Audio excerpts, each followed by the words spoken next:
Now, Albert Einstein had a quote. He said, imagination is everything.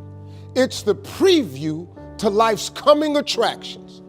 This is important information. The biggest thing that always troubled me was my imagination, because it was so big when I was a kid. You know, I grew up poor, but I was always imagining stuff. You know, my mama, once a month, would buy a travel magazine at the grocery store. My father used to be so pissed off. Bill, why we spending this money? We were poor. She said, Slick, we ain't got no money to take this boy nowhere.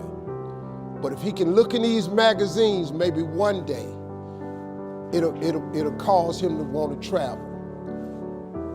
I've been to so many countries around the world because of that magazine. I just wanted to go see stuff. My mama had enough sense to plant that seed in me.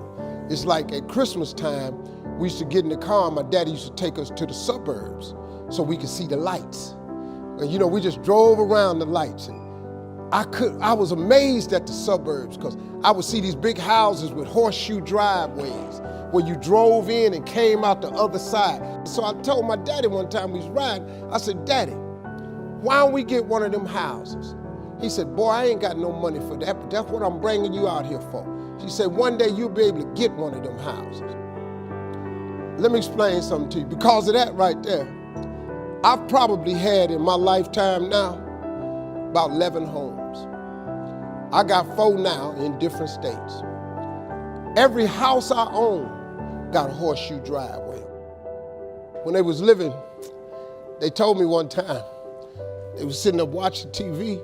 My daddy looked at my mama and said, Bill, he called my mama Bill, he said, can you believe that this little boy we had on TV? She said, Slick, I can't believe this. I used to send my daddy $5,000 a week.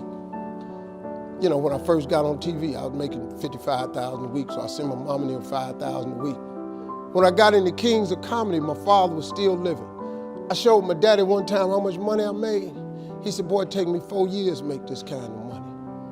So I was able to give them something with my life. So before my mom and them left this world, I could give them something. I bought them everything, man, houses, cars, furniture. I bought them everything I could think of. I tried.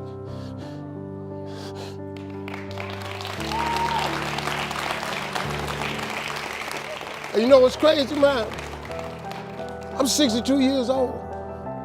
I still want them to be proud of me. I'm still hoping that they in heaven watching me and they see me turn into something. That's all I ever wanted. It was in my imagination to take care of them. You just got to believe that. You just got to believe, man. Don't ever give up.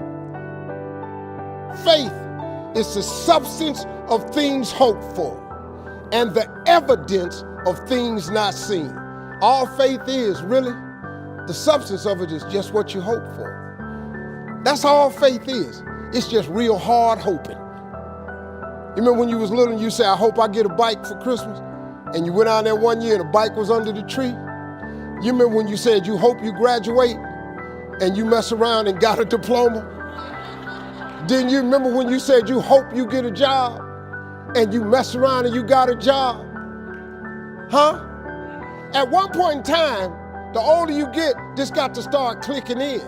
That faith is really the substance of things hoped for. That if you hope hard enough, one day you ought to get smart and turn all that hoping into belief. And what is belief? Nothing but faith. And what is faith? Faith is a belief in things that you cannot see. See, this what the part you got to get.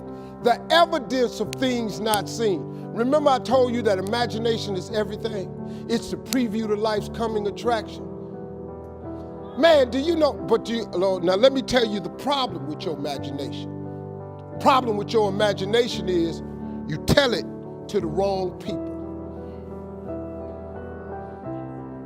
If you want to kill a big dream, tell it to a small-minded person. You went and you shared it with your family and friends. You know what they did? They shot it down. You know why they shot it down? Because they couldn't see it.